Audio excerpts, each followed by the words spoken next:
Hi everyone, welcome to the Dog Allergy Summit. I'm super excited to be seeing you for our launch party. I've got some fantastic guests that I'll be introducing you to in just a minute, but first a little bit about me. So I'm Dr. Alex. If you've not kind of checked out any of my kind of stuff previously, I'm a veterinarian in general practice. I'm founder of Our Pets Health. I have a YouTube channel, podcast, all kinds of things online. But really my aim and my desire is to bring really high quality information that's actionable, that helps pet parents help their dogs, just like your pets at home, to live as happy, as healthy, as full lives as possible. And that's why I was super excited to be producing this allergy summit and get to talk to the huge number of experts that I've spoken to over the last wee while, and who I'll be bringing their expertise to you over the next few days. So really excited to be jumping into the next few days as a whole. But for now, let's introduce our guest today. So first up, we've got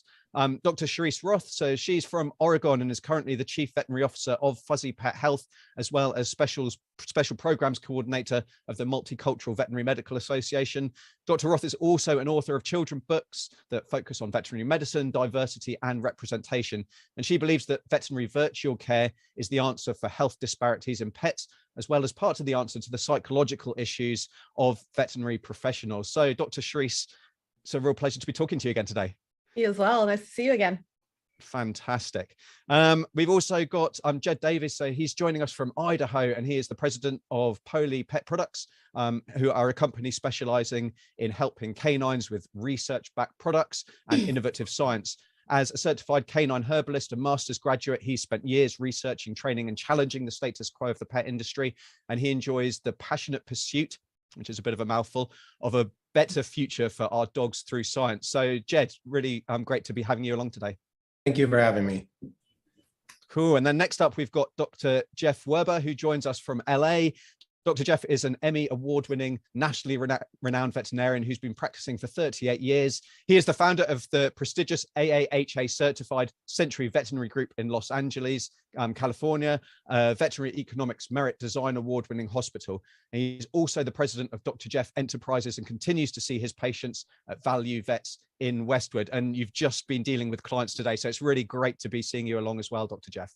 Thanks, and great to be here. Great to be here. Fantastic. And then last but by no means least, we've got Dr. Joya Griffin. So Dr. Joya joins us from Louisville in Kentucky and is the star of National Geographic Wild and Disney Plus's hit show, Pop Goes the Vet with Dr. Joya. She's a veterinary dermatologist who graduated from Cornell University College of Veterinary Medicine. She completed her residency there as well and joined Animal Dermatology Clinic. She enjoys treating allergic disease, ear disease, immune-mediated conditions, and all things poppable, which is just fantastic. So welcome along, Dr. Joya. It's my pleasure. Thanks for having me. And I'm really upset that I have kept trying to see if they have got your show in New Zealand, but not yet, but hopefully soon. I know it sounds good, and I love all things poppable as well. So that's our expert kind of panel today. Super excited to be jumping into kind of their top tips and discussions of kind of what our conversations, our longer conversations were, to give you some nuggets and sneak previews. But I guess from a first point of view, why allergies? Why is it important that we've got all of this information, that we've got all of these fantastic speakers coming to you over the next few days? So for me, it was kind of a no-brainer when the Allergy Summit was suggested as a topic to me, because allergies, they're just so common. You know, they're thought to affect 20% or so of dogs at some point in their life. They are frequent causes of misery and a reduction in quality of life. They're a chronic condition that they kind of bimble along. They get slowly worse. We get dogs that are effectively painful. They have poor sleep. They're just miserable, and they're definitely not living their best life. And given it's so common, you know, I was really excited to have this opportunity to talk to you about this topic. Also, it's a disease where there's no simple one-size-fits-all strategy. There's lots of different options out there, and while lots of those different options can make a real world difference, and the more that we do, the more difference that they can make, there are definite hurdles, there are definite pitfalls to avoid, and there are common mistakes that we'll all see on a very regular basis for those of us that are seeing dogs with this condition. So that's really why it's so important to be, you know, turning up, to be watching all of these, to be taking notes, and to be joining in the Facebook group and everything else that's going on. So with that, kind of higher level out the way, let's jump into the conversations that we've been having and a little bit of a kind of sneak preview, if you like. So, Dr. Cherice, kind of we had a chat about non-antibiotic methods of controlling allergies, as well as veterinary mental health. Did you want to let us know a little bit more about those two topics?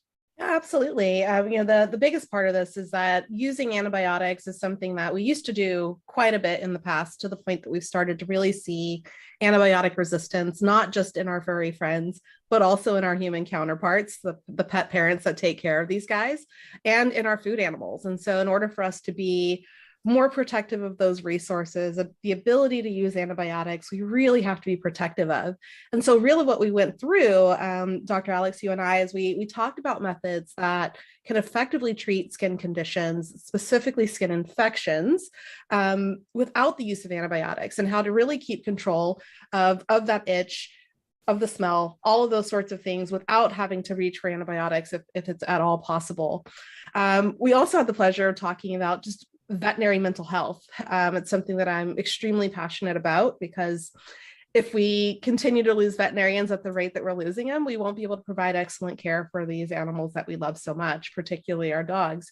And so we talked through a lot of strategies around why having boundaries in veterinary medicine are so important, what those boundaries may look like from a pet parent's point of view, and then other options like veterinary telehealth to help fill those gaps so that veterinary health providers, nurses, and doctors alike can get the time that they need to recharge, reset, and to be able to repair the pets when they need to.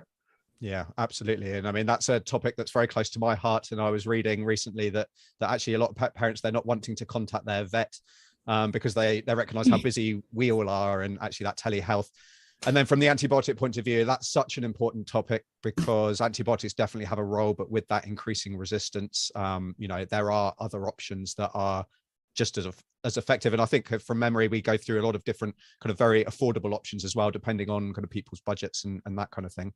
Yeah, that's exactly right. The affordability piece, as we're starting to see real economic impact of what the pandemic has done, we don't want to compromise care for our pets. We want to do things that are effective, that are safe, and honestly, that sometimes can be a better option than the normal go-to of oral antibiotics in general. Yeah, absolutely. And at this kind of current time in the global situation, I think no matter where you're watching this in the world, there's going to be price rises, and fuel costs here are through the roof, and food costs, and it's a struggle. So it's great to have some of those options. Fantastic. Thanks so much, Dr. Cherice. Jed, so you're talking to us, and you're giving a presentation about certain kind of toxins and things and their role in allergies, aren't you? Absolutely. So Polypet, our presentation, we're going to deep dive into heavy metals, environmental toxins, foreign substances that can get into a dog's body that can cause these allergic reactions. As you said, there's a lot of different sources for allergies and a lot of different ways to treat them. We're not here to suppose that our products or even heavy metals and toxins are the root cause of the majority or even a large portion of these allergies, but we do want to educate and inform so that everyone knows that this is a possible source, that there are certain things that we each do with our dogs every day that may be introducing these foreign substances, how to recognize them, the symptoms, how to remove them. And ultimately, we want to educate and inform so that everyone begins to understand that there's still just a lot that we need to learn in this space, but there's also a lot of published studies and research that we can use. We feel a responsibility as a supplement company to begin to elevate the standings of those companies. There's a lot of claims out there. We see the ads every day in Facebook and Instagram. They simply can't all be true. It's just not possible. So everything that we're going to present and talk about, we'll have a published study or report to back it up, and hopefully be able to help people so that they can figure out how to remove these if they are the source of those allergies, as well as strengthen their pet's overall health. Yeah, I love that. So I love several aspects of that. Like I'm a big believer in following the evidence, and that, if we're making wild claims, we need to have some evidence to back it up, and unfortunately some claims are contrary, complete opposite of what the evidence suggests. But also, I guess your message there of that these might be a potential cause, although they're not a very common cause. So it's very easy, some of this messaging, to say, well, actually this is this is really important, and overemphasizing the frequency which that happens. So that's fantastic, Jed. I'm really looking forward to to checking in on that presentation and checking out what that has to offer our pets. And then Dr. Jeff, I think we went right back to kind of basics. We spoke a lot about kind of the diagnosis of our allergies to begin with, how we go about kind of making that diagnosis, and then kind of some of the medical treatments and maybe addressing some of those concerns that people had. Well, again, as you discussed and Dr. Joya mentioned, we have, so many types of allergies, so many different things, and it's customizing the treatment specifically to try to eliminate the allergen if you can. Understanding, for example, on dogs are great, unlike cats. Not that their cats aren't great, because I have 5 of each, but at least when we're dealing with dogs, you can look at a dog and you have a really good idea of what the allergens are based on the distribution of the lesions, where they are. You see, if a dog comes in and there, you can see all the scabs and sores and thinning hair around the rump, the lower back of the rump, I will find a flea. And there's no doubt. And I'll sit there and go, look, no, we looked, they have no fleas. Oh yeah, no, this is a sign that says fleas were here. And so we can find them, inside the groin, underneath the belly. I'm thinking what we call atopic dermatitis, most likely some sort of pollen, some environmental allergen, and also the importance of some of the overlap. For example, ears. I see ears, I see front feet. I'm thinking, well, chewing at the feet, I'm thinking of food allergy. Ears is kind of overlapped because atopic dogs also have ear disease and ear infections. So you get some clues, but not always. And interestingly, food is overrated. When you think about the percent of dogs that actually have pure food allergy, it's not as much as people think. I'm curious, Dr. Joy, what you think, but I've been told maybe 10 or 15% of allergies are food related. So it's very important to know these things, and also look at your seasons. If you have a dog who's only having problems during spring and summer, and you don't change your food during spring and summer, it's not food. It's very easy. You got to look for something else. So there's so much that the animals tell us just by nature of the seasonality, the location of the lesions, how badly they're scratching, are they scratching or not? You can have a dog with some skin lesions that's really not that pruritic. And I'm thinking, well, maybe we should do some skin scrapings and impression smears because I'm looking for something else here. So I think that it's really important to know the variation of things, what you can do to hone in on an accurate diagnosis, because once you have your diagnosis, it's a lot easier to treat. And if I know pollens are the key, I'm going to recommend possibly, and again, try to avoiding some of the drugs. Let's maybe talk about having some sensitivity testing, and let's get some allergy testing. Some of the companies now have made it so easy for us as veterinarians, general practice veterinarians, that we don't need, no offense, but we don't need just a specialist anymore. When it was down to skin scratching, I mean, when I graduated vet school a lot of years ago, we had no choice other than you send them to the allergist, to the dermatologist, because they would do the scratch testing. Now we have some other options, makes it a little bit more convenient. So though I still think, maybe I'm wrong, that scratch testing and skin testing is the gold standard. But the blood test is a lot easier. So it sure is. But I think we also touch on there's a few pitfalls as well, though, because although some of the tests are quite easier, there's also some tests that are so easy as to be useless, and maybe we'll leave that there because we'll we won't spoil that surprise. But there's definitely making that diagnosis is so important, and it's not as easy as we might think. So that's fantastic, Dr. Jeff. Now, Dr. Joya, we kind of get a little bit more practical into kind of a bathing and topical therapy tips. So do you want to kind of have a brief overview of what we discussed? Yeah, absolutely. So we talked about the different applications for topical therapy, which of course everyone thinks of bathing, but there are some topical therapy things that you can do at home that are a little bit more user-friendly. I think I hear every day from my pet parents that they think that they can overbathe their dog, and so they're told not to bathe their dog too much. And when they come into my practice, I'm saying, no, actually you need to bathe more frequently, especially if you have infections like Dr. Roth alluded to. There are a lot of non-systemic therapies for treating infection, especially when we have resistant infections. We may not even have a systemic option available to us that's practical or safe. So I utilize topical therapy in almost all of my allergic dogs, and I will find what best fits each individual patient. So it's not always bathing, because some animals can't be bathed, and or their pet parents can't bathe them for health reasons. Maybe it's a 200-pound dog that can't be lifted, all kinds of things. So I try to tailor each routine for that specific family.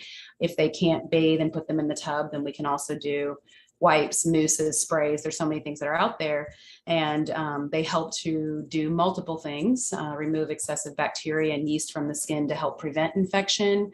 We can also restore moisture to the skin and restore that barrier function of the skin, which is so important in allergic dogs, because we know that they have barrier dysfunctions, which make them more prone to allergic flare and more prone to infection. So topical therapy has many applications, and I think is super, super useful in our allergic dogs and cats. And cats, I say, because cats can have topical therapy done on them too.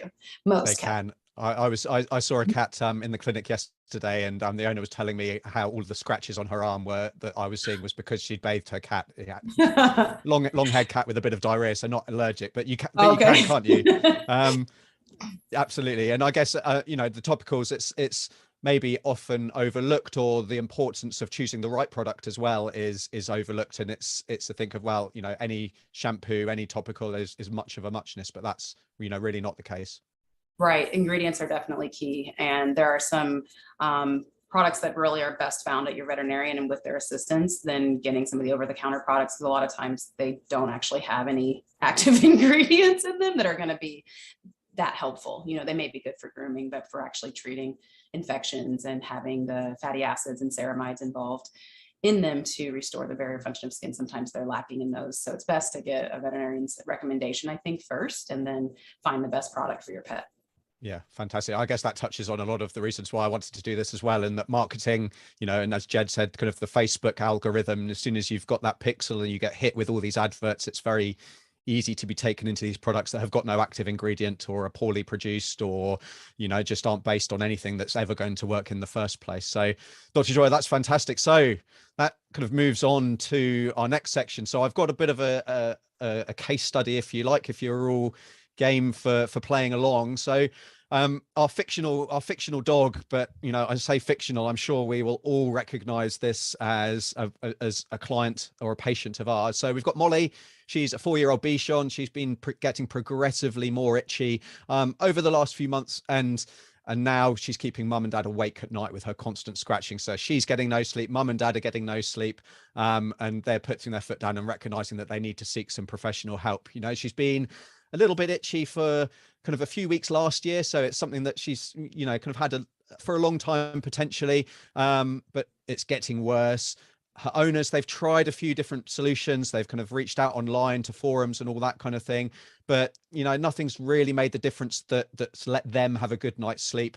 And so they've brought Molly to see you for the first time. She's not seen any other vet. Maybe Dr. Joya will go in reverse order. What are your thoughts on this? This case of if Molly walked through your door. Right. So I think Dr. Jeff spoke to a lot of this.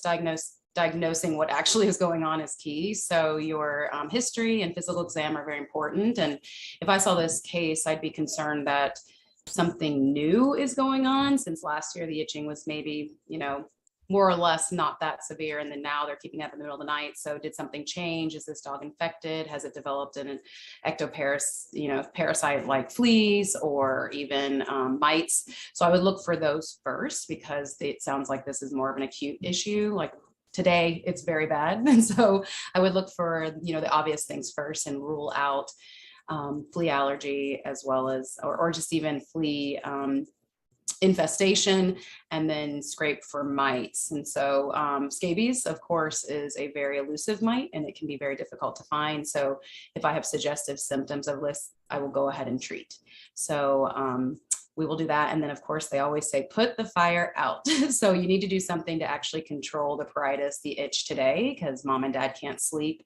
So we would find, based on that patient's needs and what has maybe worked in the past or hasn't worked, I would choose an anti-itch treatment for that dog. So we've got monoclonal antibodies, steroids, oclacitinib, those types of medications work fairly quickly and can provide some relief while you're trying to do those initial diagnostics with ruling out the, potential ectoparasites. And then from there, of course, you always want to check for secondary infection with cytology. I do cytology in almost every single one of my patients that presents with active lesions. And once doing cytology on the lesions, we would determine if there's infection that needs to be treated, if it's focal versus more widespread, whether, this is something we can treat topically or if we need to pull out a systemic antibiotic. And then really for something like this, I would see what happens first. I probably wouldn't jump to allergic workup yet. And then, get them back in a few weeks. And if the lesions are gone, but the itching remains, then we'll talk more about further ways to treat potential allergic disease. Maybe it's now atopic. If it's a younger dog, this could be the first time ever that it presents with atopic disease. It could even be a food allergy. So that's where, time will tell us. I always tell people, if this is one time only severe pruritus, it could be anything. Yeah. But once you roll out some things and you see what's left over, then we would, proceed further with more diagnostics. I would also add that, a lot of times clients don't realize that secondary skin infection called secondary pyoderma is very itchy in of itself. Yeah. So when a lot of the mistakes I've had, from seeing other patients from other vets is that they really did a good job of the allergy, but they didn't take care of the secondary infection. So then they're continuing to be pruritic, itchy because of that. And also, I have found that with atopic dermatitis, it sometimes starts, like you said, it started a little bit last year, and then now it's, so just like with people allergies, sometimes it can get worse season to season. So I would also ask, was it seasonal? When you said about, last year, this year, around the same time of year, that's important. If it's just been going all year round, and I would find out where the dog sleeps. Dog sleep in bed with you? Have you changed, even fabric softener? Have you changed, a new blanket, a new, I've had dogs that were allergic to feathers, right? Yeah. In the pillows.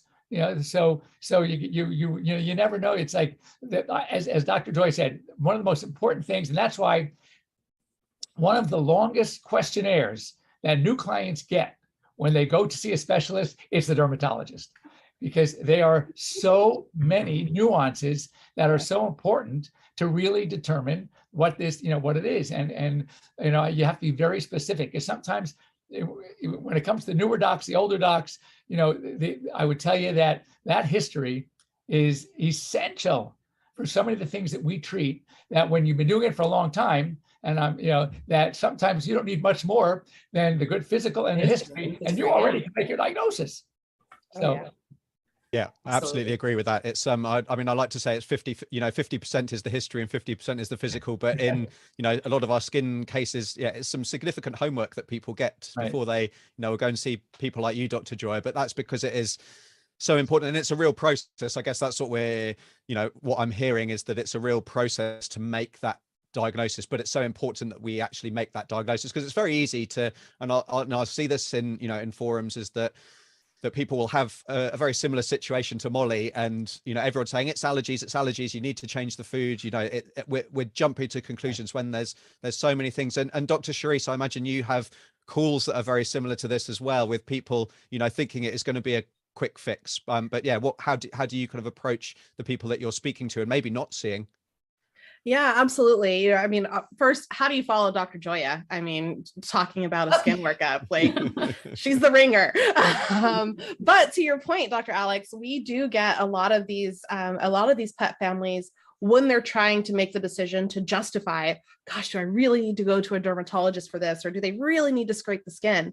And so much of what me and my team do is providing that value statement of, here's why that skin scraping is so important. Here's why that cytology is really worth the bang for your buck. And if you get to the point where we're talking about culture and sensitivity, we don't bring that up lightly, right? Because we don't really want to have to do a culture and sensitivity for the skin, because that means the first, second, and third line of defense, third line of treatment has often failed right at that point. And so we're looking for the zebra. We're looking for the hard things to treat at that point.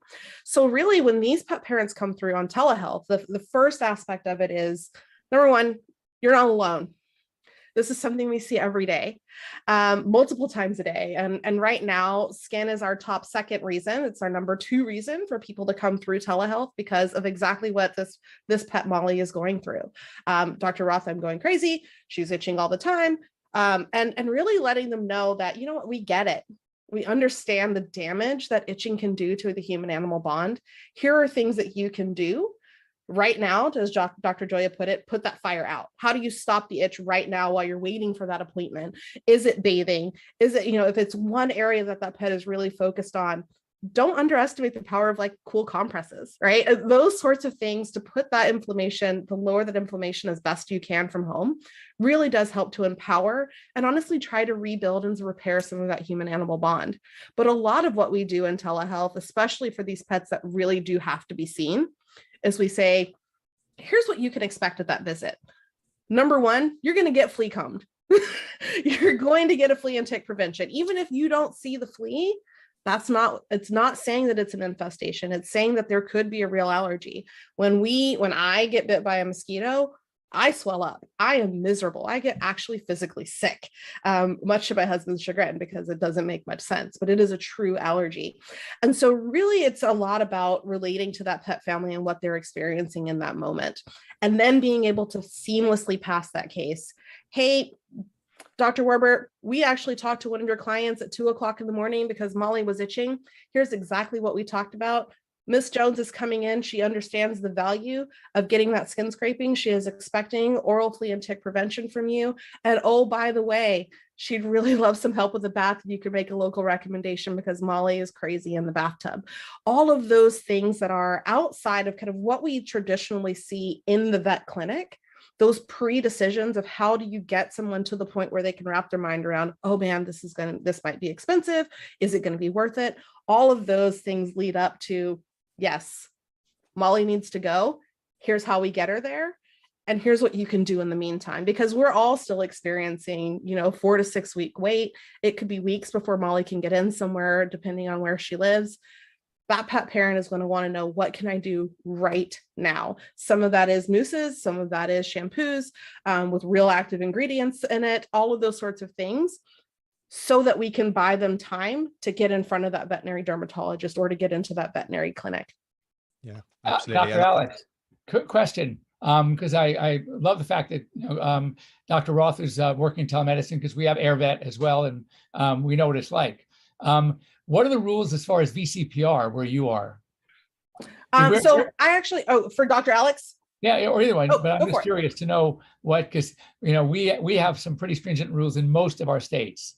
About VCPR. Yeah, so I guess what you're talking about there, Dr. Jeff, is that we need to be able to make kind of diagnosis and to be prescribing medications. Right. Exactly. We need to have it's called the it's a relationship with our clients, and we have to have had an examination of that pet, basically. So from our telehealth point of view, we can provide, I guess, a lot of and it's not something, I'll be honest, that's a huge thing over here in New Zealand, but we would have to have had that examination. We'd have had to have that consultation kind of with the pet parent and with the pet in our consult room to be able to, and I guess it's probably the same with you, Dr. Cherice, how you practice. But that's not to say that there isn't a role for it, and that there's a lot of practical information that can be given. But there are limitations, and there's significantly important reasons why those limitations are in place as well.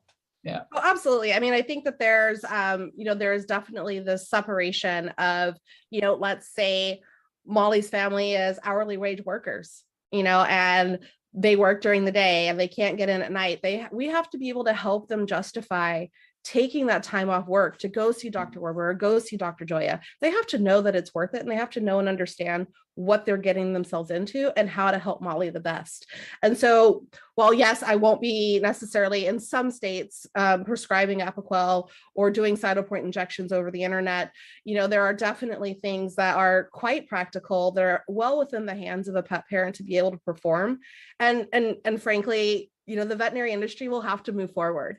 There are things that we're missing. There's 4 to 6 week waits, and meanwhile, Molly's on fire. And so, there are definitely things that as an industry, we have to do better with our oath and how we provide care. And that's exactly what I'm here for. So yeah, there are some states that we're a little bit more restricted in what we can recommend, but I am never going to restrict my team from being able to wholly educate around the value of what you can provide in clinic, Dr. Werber, or what Dr. Joya can provide as that next level of care in the hands of a dermatologist. All of those are fair game. Yeah, absolutely. I think it's important to recognize, I mean, we could probably talk about this topic for another couple of hours, but, you know, to recognize that there are a lot of people struggling out there financially. I mean, there's a lot of vets out there struggling financially. So, I mean, I think that's important to say, because otherwise people will be hearing, well, vets are so expensive and they're just raking it in, which, you know, we're not all driving Lamborghinis, or at least I'm not. So, you know, a good quality care does cost a significant amount of money that not everyone can afford. And even, I guess, if it's just providing a little bit of peace of mind, you know, hey, Dr. Cherice, my dog's itchy, you know, I've seen fleas. Is that going to be the only reason? You know, what would you recommend as the best flea product? You know, that doesn't have to be a consultation with a veterinarian that costs, you know, however many dollars, you know, that is, when it's simply a case of, here's a few things we can do to reduce that inflammation with cold compresses, use this as a flea product that you can get, and, you know, that animal is helped onto its health. You know, and yeah, it's actually provided with some care rather than absolutely no veterinary care at all.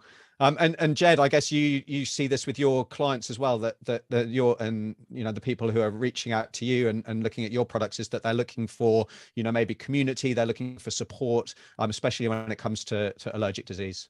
Yeah, honestly, a lot of times when our customers are coming to us, they're kind of more towards the end of, you know, their wits end. They're looking for alternative solutions. So we, and every supplement company, the first thing they should respond is, have you spoken to your vet? It's a big red flag if you're speaking with a supplement company and they're not bringing up the veterinarian. That's first and foremost. Any of our solutions products should be in addition to, and should work well with what your vet's saying, and your vet should support it. We're going to deep dive into more of the daily activities on our end. We're looking for those anomalies, right? So food, we've mentioned food. It isn't as big of a source of allergies as most people think, as we've already mentioned, but it is possible. Secondly, water, right? The Water Quality Association here in the United States, basically all tap water has 18 contaminants in it, right? Nothing good. So there could be toxins from the tap water. You may just consider trying filtered water for a few months, see if it makes a difference. It's been surprising to me. I personally didn't really believe in that before I tried it myself, and it does actually make a difference. It's important to look at the daily activities. I had a good friend that's like, my dog has allergies. We can't fix it. We can't fix it. We can't fix it. And I really deep dove into it, and I found that he walked the same path every day. And long story short, we finally discovered the grass that he was walking in every day was oversprayed with chemicals heavily. He switched his walking path, and his dog's nonstop chewing and licking of his paws went away in about 2 weeks, right? That doesn't have anything to do with our products. These are just some of the things that we're going to look for. Obviously, once they've been exposed to these things, we want to remove them.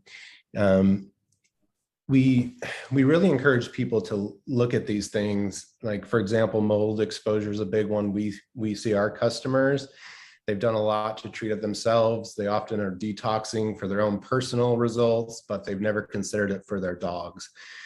Dogs are usually exposed because of their daily activities, their closeness to the ground, everything else, the way they eat, lick, drink water. They're exposed to a lot more than we are, and they deserve that same chance. So we really recommend that if you're looking, deep diving, not finding solutions, toxins and chemicals, and removing them really could be the solution. Yeah, I mean, there's a lot going on in the environment. I know in New Zealand, like the quality of house is not fantastic on average, and there's a lot of damp houses, and the mold, you know, and allergies to mold are incredibly important components. So actually, yeah, removing a lot of the sources, and it's very difficult, if not impossible, to remove all the sources, but every little bit helps. I mean, I wonder, Jed, if you could talk, because obviously, like Molly, and in this fictional scenario, you know, her parents have, you know, looked for different supplements, and they've, you know, bought a few things. Is maybe you could talk a little bit to how we can ascertain the quality of, you know, production and quality control, and how people can go about looking for, you know, supplements, whether that's yours or whoever produces them, to know that they are a better quality product? Generally, it's pretty tricky. You can always ask for a certificate of analysis. Every supplement company should have that on every product. It contains a report on toxins, heavy metals, any contaminants that might be in that product. I always recommend to people that they ask the history of the company. It's really common to find human supplement companies that have had great success.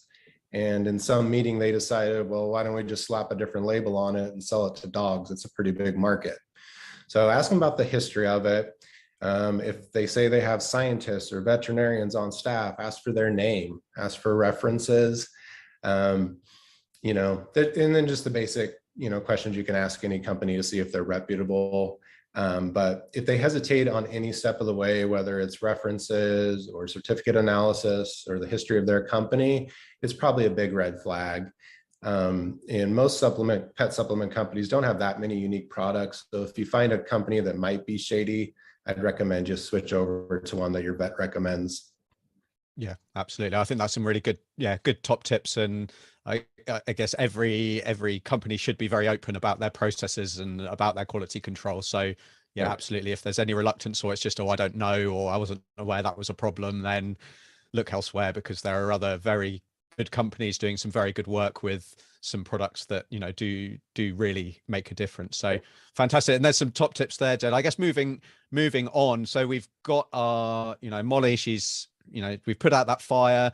We've maybe made that, diagnosis of allergies. We've been through that process, whatever that looks like. Or another dog, what can we do help our known allergic dogs settle their itch if they're having flare-ups, to keep them under control? Or what common mistakes do you frequently see pet parents make? Maybe Dr. Jeff, if you want to take this one first. Well, the first mistake they make is trying to go to Dr. Google and come up with their own solutions. So, I think it's, as I said, trying to get an accurate diagnosis, and it's all about education. And we really need to educate our pet parents, our role, and work with them. I mean, we have to, in a sense, we have to sell ourselves and maybe sell some products and maybe sell some testing. But the most important thing is they believe in us. So we've already established that relationship. And this is where, it might be a little different. Well, when you're a GP, you have the relationship with your clients, and it's almost, when you're doing it for a long time, almost anything goes. But I don't like to be a hard seller. So I like to come up with the horses first. Let's rule some of these things out. Then let's go, if we need to, go to zebras. And even amongst the horses, the most logical things, try to give your clients an option of really what we can do, what might be the best thing. Just at least, as Dr. Roth said, to start off, we have to get things that'll solve the problem, at least the severe itching now, and as simple as bathing, compressing, right moves. Just give some, even something like, it's interesting. Some people hate this, and I don't hate it, clearly. And I'm curious to know what Dr. Joya thinks. Okay, so we know that histamine is not a major player of canine allergy. Okay, so therefore, when I hear these stories about giving antihistamine, it's like, really? But then I use one particular antihistamine a lot, not because the antihistaminic effect, because it's really not there. However, how about the sedative effect? So when I see these dogs coming in with Zyrtec or Claritin, I'm going, no, that's a total waste, in my opinion. And then, continue to go from there. But I like giving clients game plans, because Rome wasn't built in a day. We're not going to make the diagnosis and the treatment 100% successful in one visit. Let's try a few things. Let's see what we can do. Let's save this test after we get the results of the first test, and sort of come up with a game plan. And I find clients, when you do it that way, are the most receptive, all right, to letting you work your cases out. Yeah, absolutely. And I guess, Dr. Joya, my common mistake that I see people make is that they don't stick to that plan. They maybe put out that fire and then think that we're all done, or slowly things start to slide them. So we end up back at square one. What kind of thing are you seeing in your in your practice with your clients? I mean, it's the same with ours as well. Sometimes I think by the time they come to me, they're a little more invested in the treatment plan because they've been through the scenario over and over again. And of course, I see the worst of the worst. So, but I always tell people allergies are forever. This is not going to be fixed instantly. It's something that's going to require a long-term partnership between you and me, and we need to find what's going to be the best fit for us long-term, because if you can't afford Cytopoint every month or Loki Vetmab, if you can't afford that every month, then it's not a good fit for us. You know, we have to find something that's affordable and is effective and has as few side effects as possible, because it's going to be a long-term fix. I think when you start to equate atopy in animals to allergies in humans, and you say, well, you know, just like your hay fever, it doesn't really go away. It recurs every spring. You know, they kind of start to understand that a little bit. And then they're like, oh, that's right. I've been on, you know, cetirizine for 20 years now, you know, like once they buy into it and they understand it, that I can't fix it and that it's a diagnosis of exclusion, meaning that we need to rule out all of these things first, because every now and then you do miss something and then you're down a whole pathway that you shouldn't be on and the treatment is not going to work. So most of the time, by the time the patients come to me, they've already had those things ruled out and they're there for long-term management or for, you know, intradermal testing for immunotherapy and just kind of some tweaking. But I do agree with Dr. Werber.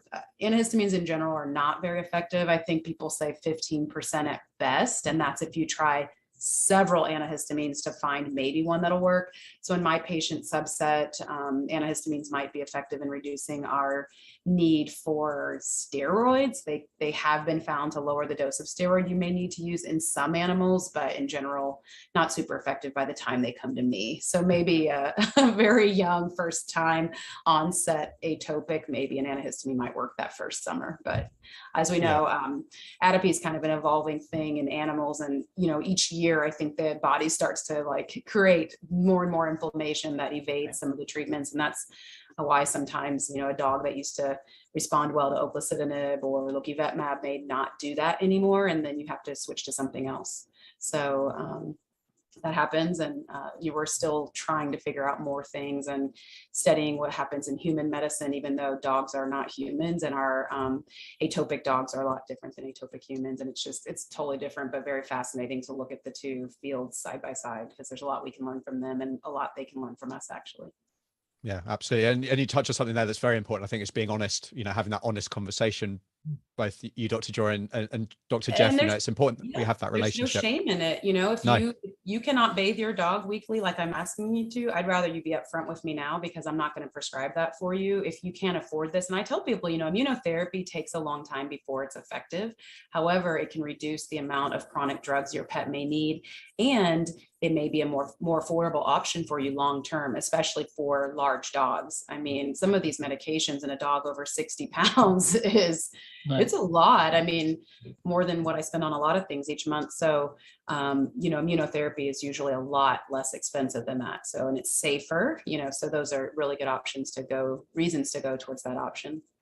Yeah, fantastic. And Dr. Cherice, I guess, you know, that kind of touches on something we were speaking about a little bit earlier, and the affordability and things, and that we can hear all of these, you know, we've got some fantastic new, you know, drugs in our arsenal that, you know, they do an amazing job, and it's not high doses of steroids that, you know, I grew up with starting, you know, in my career. But what, apart from these drugs, and they may not be accessible to everyone, what are some other, you know, top tips that people can be doing at home that can help? And I guess it's important that we don't over exaggerate the benefits that some of these home changes can make, but they're all really important steps that can help reduce our reliance on drugs or reduce the frequency of flare and keep things nice and settled and focusing on that quality of life. Yeah, absolutely. And actually, both Dr. Werber and Dr. Joya hit on, even in clinic, I give the same 3 tips for pets that I know have allergies. The first one is you're not allowed ever, no matter what the reason for the allergies is, to skip flea and tick prevention in a pet that we know has allergies. There is no reason. It will set off a whole series of events that are going to be expensive and could be hard to get a handle on. And so never ever skipping the flea and tick prevention. However you get it, keep doing it until it's literally not working, and then let's switch to another one, because resistance is real. The second is actually only agree to a treatment plan that you intend to follow. If you cannot follow it, it is not a plan. If you cannot follow it, there is no veterinary client-patient relationship for that visit. And so what that means is that we are starting back behind the 8 ball. So if you can't do it, you have to say something. And in return, as Dr. Joya and again, Dr. Werber both mentioned, the onus is really on the clinician to allow that out of, is this something that can actually work for you? It's no different from a pet being diabetic. It's no different from a pet having urinary issues. Is this something that can actually work for you and your family? Because if the answer is no, let's change our conversation. The third is get help. This is sounds really simple, but if you're doing all of the things and you're checking all of the boxes and something changes, it could be that something new has happened. And so even if that means, hey, Dr. Joya, I'm doing my Apoquel, I'm doing the Cytopoint, and all of it was cool, and now we're itching again. And so if that's at 2 o'clock in the morning, don't bother Dr. Joya, come talk to a telehealth provider. But in reality, it could be that there's something else going on. And so don't ever discount that change can happen. And so those are kind of the top 3, even in telehealth, that I still tell people and still tell pet families. The number 1 mistake I would say is impatience. That I love surgery because it is, we've talked about this, Dr. Alex, I like instant gratification, but also skin is a reality, right? And it is ever changing. And there are all sorts of external factors that can change your pet's day to day. Don't get impatient, stick to the plan. And then if the plan is not working, get help so that we can help to tweak it rather than starting over from scratch.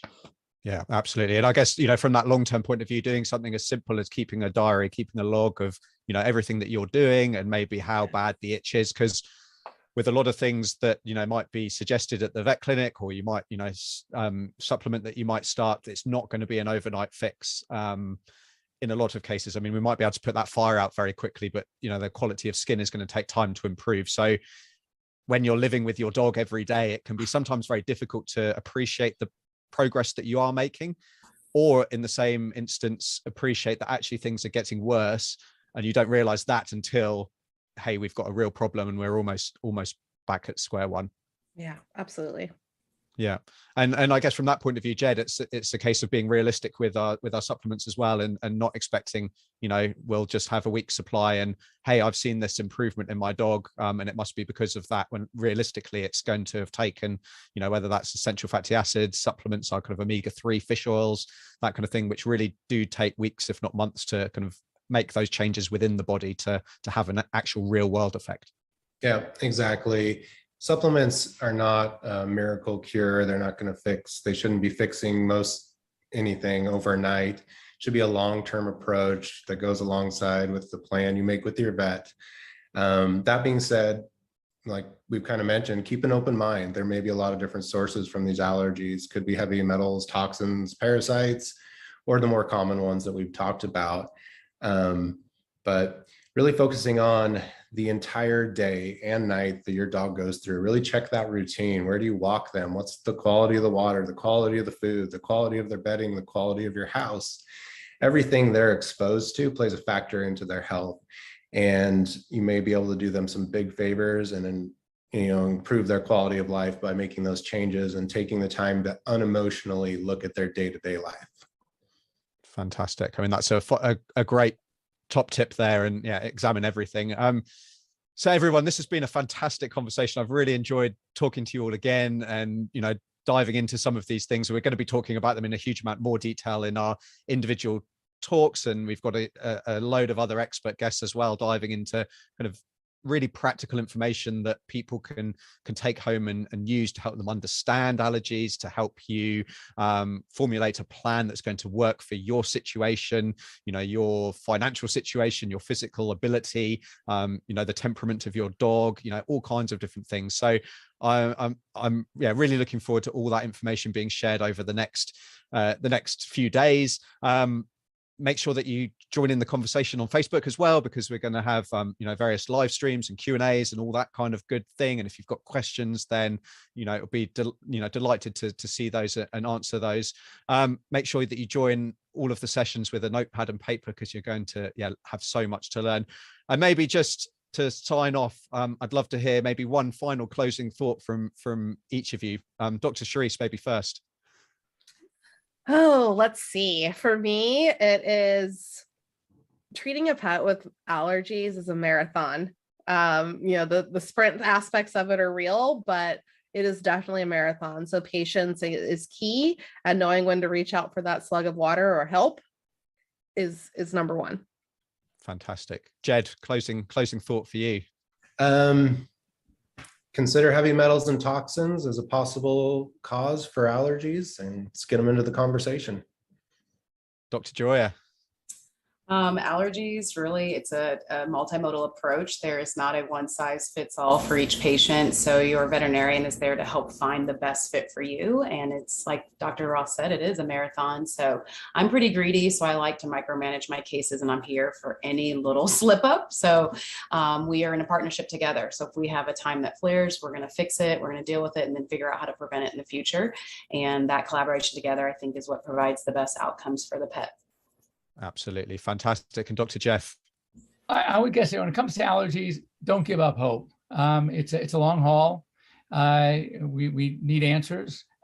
Sometimes getting the answers is easier than giving you a solution. But there are solutions out there. It just may take some time.